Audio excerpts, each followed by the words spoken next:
The rising cost of expenses, including fuel, groceries and electricity, means South Africans have been left with less disposable income. So with no end in sight to the national lockdown and countless businesses already being forced to shut their doors, just how are families putting food on the table?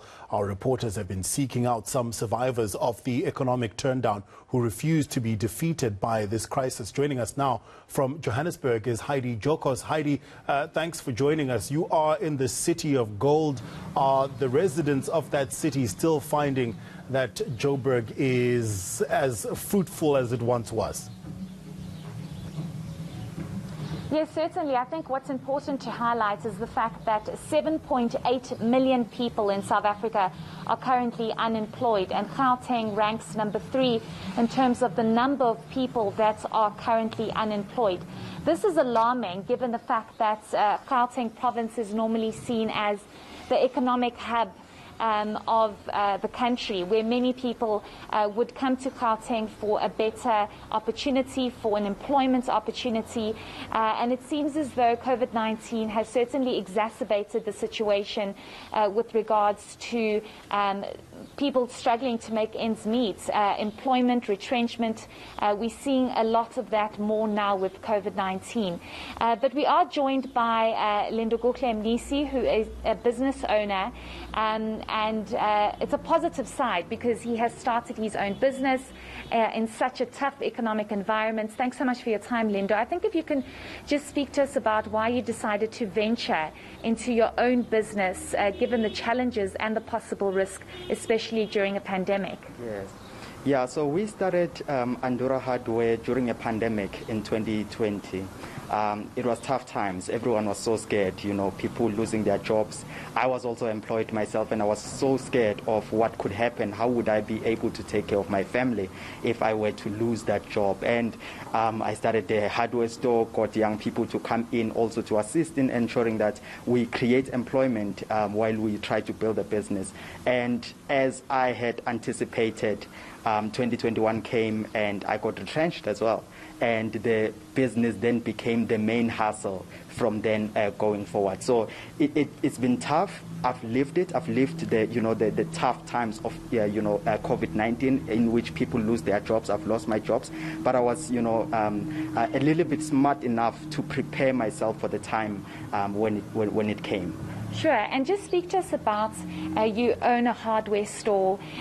It's a space that many people would say it's a bit of a risky business.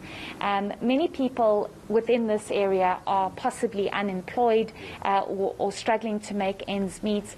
It's a huge risk that you took, and given where the country is economically at the moment and the high unemployment rates, how would you say business is going, and are you comfortable and happy with the fact that you decided to start your own business? Yeah. During these times, it will definitely be hard to even start a business. So to take that risk on its own, it's a risky, endeavor and undertaking that one would take.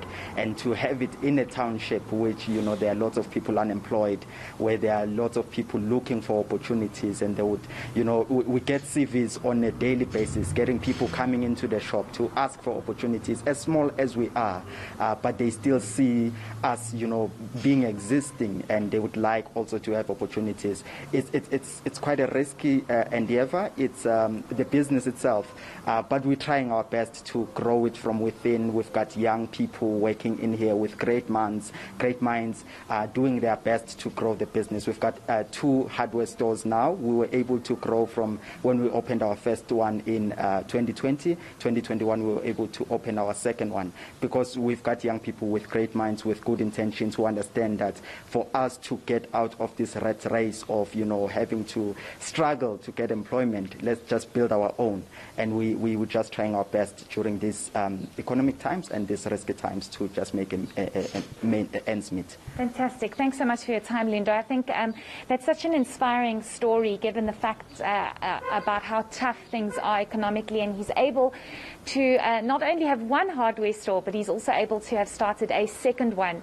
And as he mentioned, employing young people who are eager and who want to have a better future for themselves. So as tough as things are, as the 7.8 million people are unemployed, you have people like Lindo here who are trying their very best to better the environment and their community.